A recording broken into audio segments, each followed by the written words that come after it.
Unimed, cuidar de você. Esse é o plano. Agora somos o Nixon. Vem ser com a gente. No último vídeo, falamos do caráter anormal de certas representações no mundo e do conceito de normose.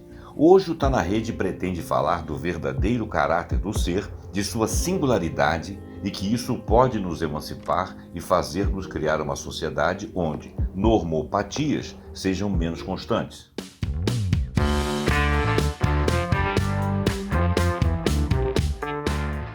Começamos em estudos de James Hillman com o livro O Código do Ser. E o Hillman começa a refletir sobre a pessoa individualmente, ou seja, cada pessoa. Segundo ele, existe uma razão porque a minha singular pessoa está aqui e que há coisas de que preciso cuidar além da rotina diária. E isto deve dar uma razão de ser a essa rotina, sentimentos que o mundo, de certa forma, deseja que eu esteja aqui, que responda a uma imagem inata que eu estou preenchendo em minha biografia.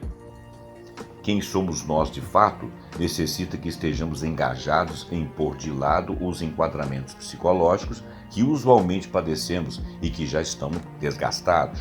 Porque nos enquadramentos nós recebemos uma moldura, trilhamos um mapa pré-estabelecido: nascer, criança, jovem, maturidade, velhice e morte.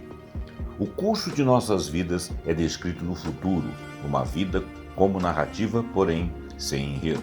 Segundo ele, tornamos nossa vida monótona pela concepção que dela temos. No seu livro O Código de Ser, ele desenvolve a teoria do fruto do carvalho, que deve ser resumida conforme segue. Cada vida é formada por uma única imagem.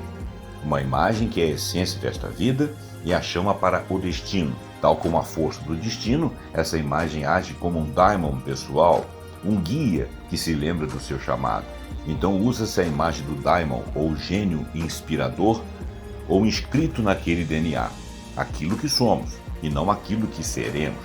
Portanto, assim como o carvalho, temos de executar aquilo que é a nossa vocação nesta vida única que somos. Para James Hillman, a teoria do fruto do carvalho entende que o ser humano já carrega consigo, desde o início, a sua singularidade que existe como potencial, que pede para ser vivida e que já está presente antes de ser vivida.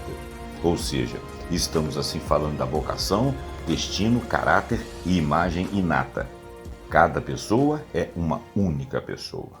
A nova ideia, que também é antiga, diz-nos que cada pessoa nesse mundo, ela foi chamada. Além disso, o daimon não tolera extravios. E, pelo contrário, ele age na forma de nos proteger e estimular nós individualmente a realizar o nosso caminho.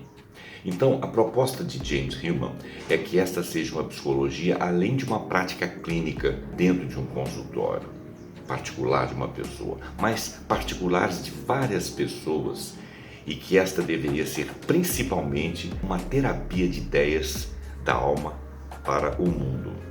Há com certeza um grande contingente de jovens, adolescentes, adultos ou maduros que se sentem pressionados pelas exigências externas e que perderam o contato com o seu daimon, o seu gênio inspirador, que chamaremos de alma, a sua voz interior, e estão se sentindo sem rumo e buscando esta reconexão. O psicólogo Hillman, no trabalho clínico com a vocação, afirma que o ser quer ser visto. Ele diz: ser é, antes de mais nada, ser visível e percebido. A vocação aqui tratada refere-se aos anseios da alma humana e aos sentidos que ela dá ao seu entorno existencial. Portanto, é diferenciada de ter uma profissão na medida em que esta é mutável e construída dentro de um contexto histórico. Portanto, o trabalho visualizado pela psicologia de Hillman é de autoformação. Desta forma, o modelo de ação a que devemos nos entregar é que a vocação humana é uma maneira de interpretar o mundo como caráter, como expressão da alma humana diante da finitude da vida. Dentro da perspectiva de Hillman, a vocação pessoal ela não é escolhida. A pessoa nasce com esse gênio inspirador. A profissão, sim, nós podemos escolher a nossa profissão. Por quê? Porque na profissão a pessoa tem uma formação sólida, tem muito estudo, muita dedicação, reflexão, disposição de ideias, conceitos, teorias, paciência de se dedicar ao outro, ao próprio ofício. Assim, a vocação aqui descrita por Hillman não está relacionada com uma profissão específica conforme nós poderíamos pensar. Essa vocação, ela está referida a como agimos no mundo e a como reagimos ao mundo que nos afeta, o mundo que nos cerca. Os professores Aparecido Celório, da Estadual de Maringá e Federal de Pelotas, e também Lúcia Faz Pérez, também da Federal de Pelotas, resumem que falar em vocação, em daimon, em alma, implica em olhar e tentar enxergar nas entrelinhas de nosso trajeto como seres humanos a não linearidade e a temporalidade de nossa vida. A grafia de nossa vida é perpassada por acidentes, por desvios de rotas, por versos e reversos, desenrola-se em um tempo de relógios banidos, é escrita sob linhas tênues que exigem comprometimento. É um não lugar de onde nada é fixo, tudo está em movimento e em mutação. A alma denota um destino, mas não o sela. A alma, o daimon ou o fruto do carvalho, na expressão de Hillman, age menos como um guia pessoal, nos encaminhando para um fim distante, determinado e desconhecido, mas precisamente com um estilo de movimentação, uma dinâmica interna que dá todo o sentido de propósito às ocasiões. Nós podemos citar um exemplo. Vamos imaginar a ideia de que um artista pinta quadros. Em um determinado momento, ele faz, dentro de uma exposição, um estilo de quadro que cai no gosto do público. Isso é divulgado e ele fica sendo o autor daquele estilo, daquele tipo de quadro. A tendência dele seria ceder à adulação da mídia e ser conhecido como esse artista que criou esse estilo, esse quadro. Neste momento, ele pensa estar diferenciado, mas ele está sujeito às coisas que as pessoas esperam e gostam dele. Neste momento ele mata a sua inspiração, porque ele deixa de criar tudo aquilo a que veio criar neste mundo. Podemos então compreender a vocação na perspectiva de nos permitir assumir a responsabilidade de ser diante da vida, sem que os nossos pesares e lágrimas sejam atribuídos à paz ou família ou à formação que tivemos. A vocação como caráter nos obriga a buscar sentido em cada acontecimento, em cada escolha, em cada acidente da vida, expressando assim a jornada arquetípica do trajeto do humano em formação. Lembrando que os arquétipos são imagens primordiais presentes em nosso imaginário que ajudam a explicar histórias passadas vividas por outras gerações e também por nós próprios.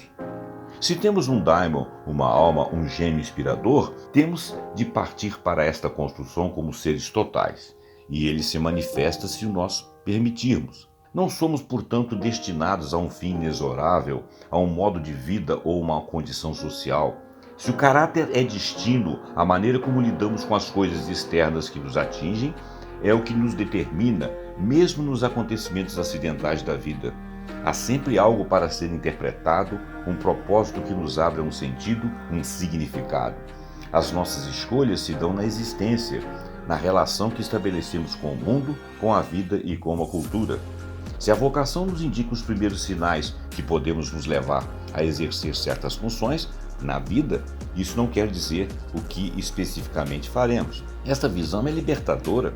E o trabalho de emancipar esse gênio inspirador é importante em um mundo cheio de missões impossíveis para o ser humano livre, que não quer representar um papel na sociedade, que não quer ficar a reboque de uma construção social e até educacional que lhe dite papéis onde muitas vezes a pessoa se sente deslocada e em outras vezes confrontada em seus princípios.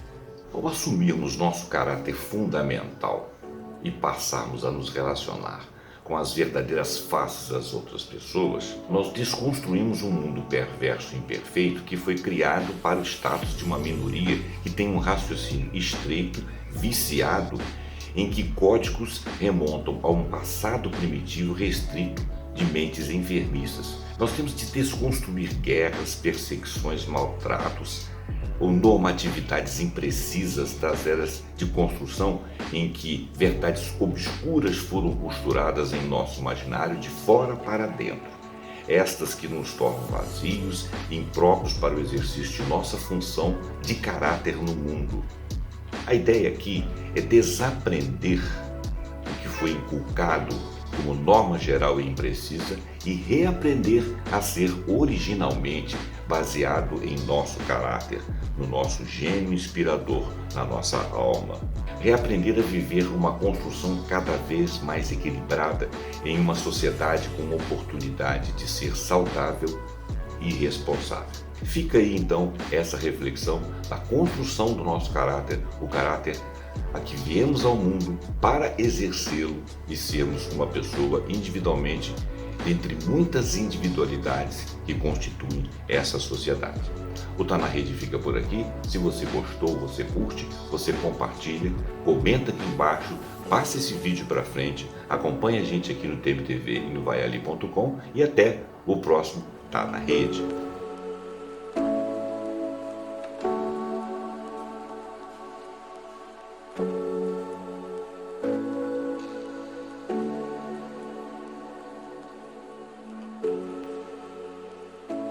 Unimed, cuidar de você. Esse é o plano. Agora somos o Nixon. Vem ser com a gente.